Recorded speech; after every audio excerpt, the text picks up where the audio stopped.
มาพี่น้องค่ะมักหมูพวงน้ำใยน้อยจ้ะอันนี้เป็น3 เกลือค่ะพี่น้องค่ะ3 เกลือเขาก็จะมีพริกไทยเม็ดเนาะค่ะเนาะมีพริกไทยเม็ดมีกระเทียมมีตะไคร้ค่ะพี่น้องค่ะมี3 อย่างส่วนผสมของยายน้อยก็จะมีซอสพริกค่ะพี่น้องค่ะซอสพริกโรซ่าใส่ไปเลยไส้ตัวนี้จะทำให้สีสวยค่ะพี่น้องค่ะทั้งเมื่อว่าหมูพวงยายน้อยเป็นอย่างสีมันจะค่อยงามเวลายายน้อยทอดออกมาสีมันจะแดงน้ำมันพืชค่ะพี่น้องค่ะน้ำมันพืชใส่ลงไปโมมียังค่ะมีแค่นี้น้ำตาลค่ะพี่น้องค่ะ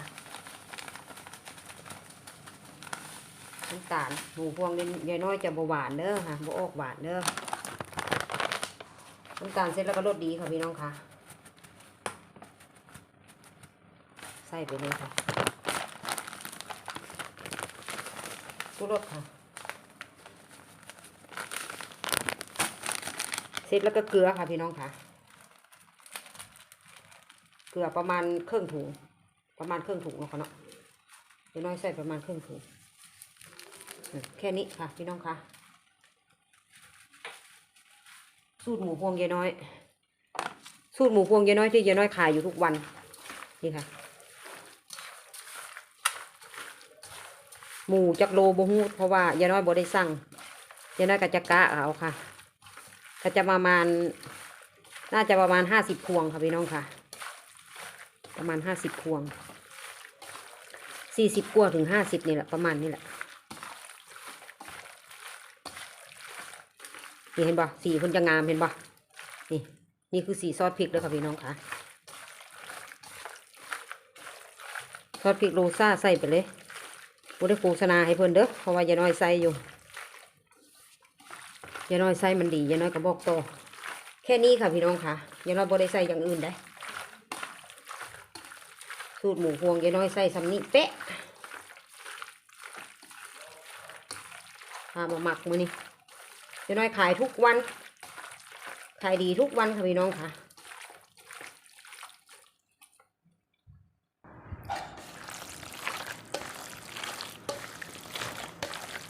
ส่วนผสมของยายน้อยก็จะมีเท่านี้แล้วค่ะพี่น้องค่ะยายน้อยบ่ได้ใส่ซอสอื่นได้ยายน้อยใส่ซ้ำนี่แหละหมูพวงยายน้อยใส่ซ้ำนี่แท้ๆพี่น้องค่ะยายน้อยบ่ตัวบ่มกเม็ดพอเวลาเขาคลุกแล้วเขาก็ซีมเอาเนาะค่ะเนาะพี่น้องค่ะเขาก็ซีมเอาพริกไทยในตำพริกไทยเม็ดตะไคร้กระเทียมแล้วก็หมักลงไปเสร็จแล้วเขาก็คลุกพอเขาคลุกเสร็จแล้วเขาก็ซีมเอาเนาะค่ะเนาะพี่น้องค่ะเขาก็แตะเบิ้งเขาแตะเบิ้งว่าเขาโอเคแหละความแซ่บความนัวความอย่างเพิ่นพอดีแหละก็คือเขาก็คลุกไปค่ะคลุกเสร็จแล้วเขาก็จะมาเสียบไม้ค่ะพี่น้องค่ะแค่นั้นจ้ะไม้หันใส่ไม้หมูสะเต๊ะค่ะพี่น้องค่ะใส่ไม้หมูสะเต๊ะไม่ต้องไปเอาไม้ใหญ่2 4 6 8 10เขาก็จะเสียบ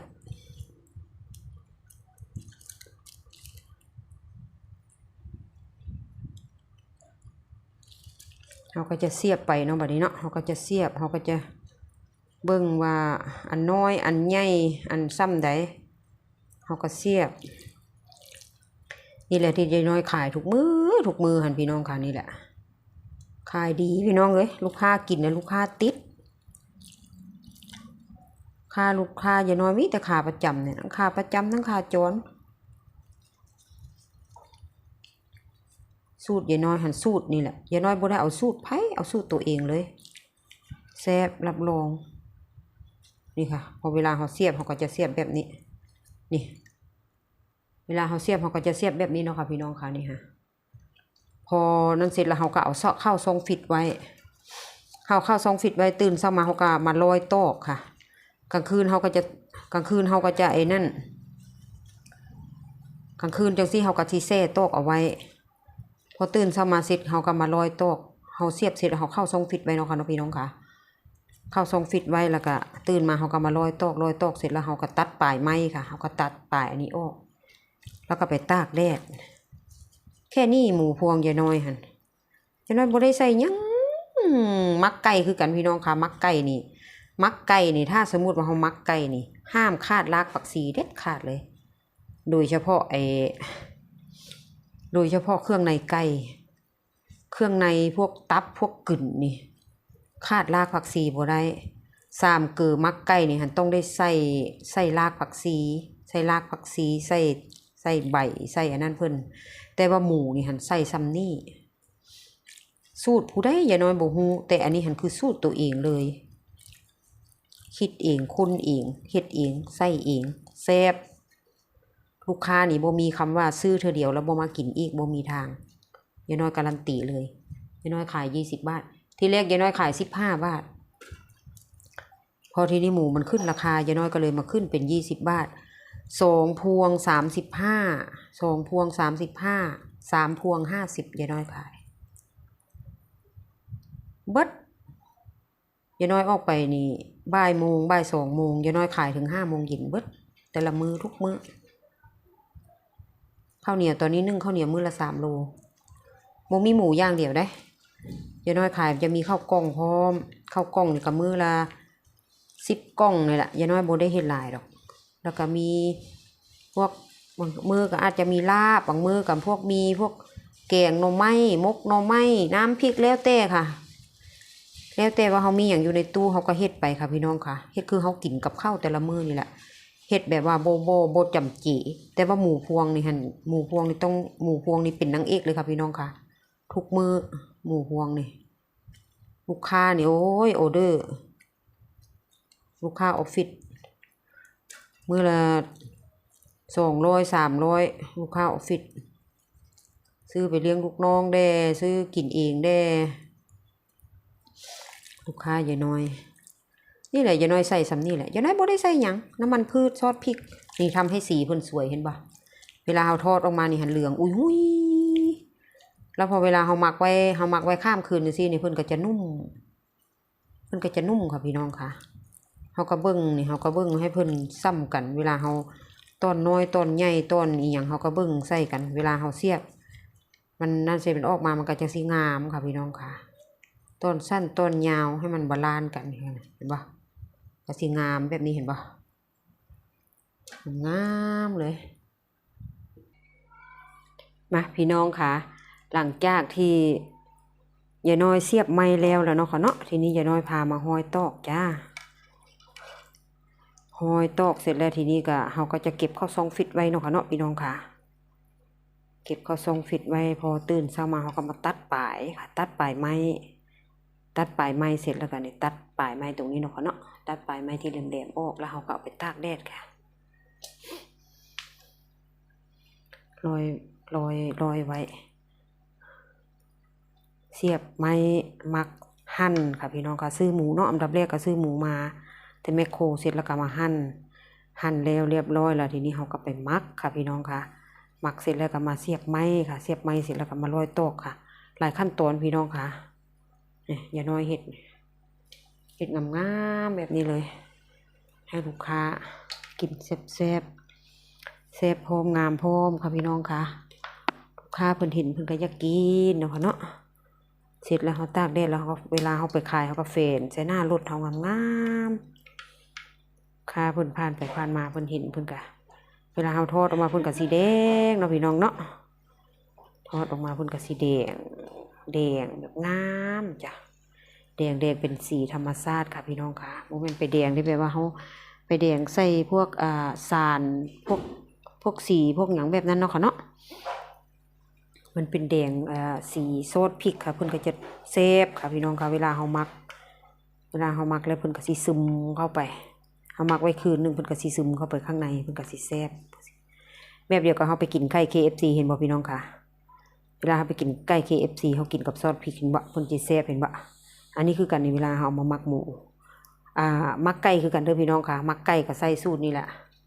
ใส่สูตรที่ยายน้อยมักนี่แหละมักไก่แต่ว่าถ้าสมมุติว่าเราเป็นมักไก่เนี่ยเราต้อง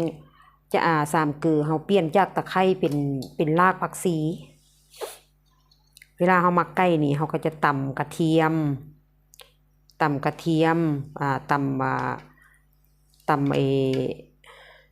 พริกไทยเนาะค่ะเนาะตำพริกไทยเม็ด พริกไทยเม็ดกระเทียมแล้วก็รากผักชีค่ะพี่น้องค่ะขาดบ่ได้รากผักชีเวลาถ้าเฮาหมักไก่เด้ออันนี้มันเป็นหมูค่ะเป็นหมูหรือเป็นเนื้อเนี่ยเขาต้องใส่ตะไคร้ค่ะพี่น้องค่ะต้องใส่ตะไคร้จะค่อยเป็นแนวขึ้นแต่ถ้าเป็นไก่นี่ต้องเป็นรากผักชีเป็นพวกกึ่นพวกตับนี่ต้องใส่รากผักชีอย่างเดียวเลยคันสั้นบ่ได้จะเพิ่นจะเหม็นคาวค่ะพี่น้องค่ะ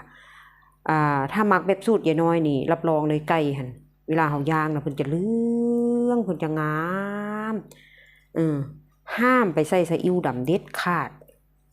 เวลาเฮามักอันนี้หั่นบ่ว่าสิไก่บ่ว่าสิหยังคือกันแต่ว่าสูตรผู้ใดสูตรคนอื่นก็คันใส่ก็แล้วแต่เนาะค่ะเนาะแต่ว่าสำหรับสูตรยายน้อยบ่ได้ใส่เนาะนี่ค่ะพี่น้องค่ะเวลาเฮาห้อยแล้วเพิ่นก็สิงามแบบนี้ค่ะพี่น้องค่ะเห็นบ่เพิ่นสิงามแบบนี้ค่ะนี่เห็นบ่เพิ่นสิงามนี่เช้ามาเฮาก็มาตัดปลายเนาะตัดปลายออกแล้วเฮาก็ตากแดดงามแบบนี้เลยเดี๋ยวยายน้อยหยุดคลิปไปก่อนเด้อเดี๋ยวมันสิโดนเกินไปเดี๋ยวเวลานั้นเดี๋ยวค่อยมาเบิ่งตอนจบค่ะพี่น้องค่ะร้อยตอกเสร็จแล้วค่ะพี่น้องค่ะทีนี้เราจะเอาไปใส่ตู้ไว้เนาะค่ะเนาะใส่ซองฟิตไว้ค่ะงามๆแบบนี้เลยค่ะพี่น้องค่ะส่วนสิได้ขายพี่น้องเอ้ยหลายขั้นตอนขนาดเลยแต่ว่ามันก็เห็ดแล้วมันก็งามเนาะค่ะเนาะเห็ดแล้วเพิ่นก็งามจ้าสวยๆงามๆค่ะเดี๋ยวตื่นเช้ามาเราก็ตัดปลายเนาะค่ะพี่น้องค่ะเราตัดปลายตรงนี้ออกแล้วเราก็ตากแดดค่ะ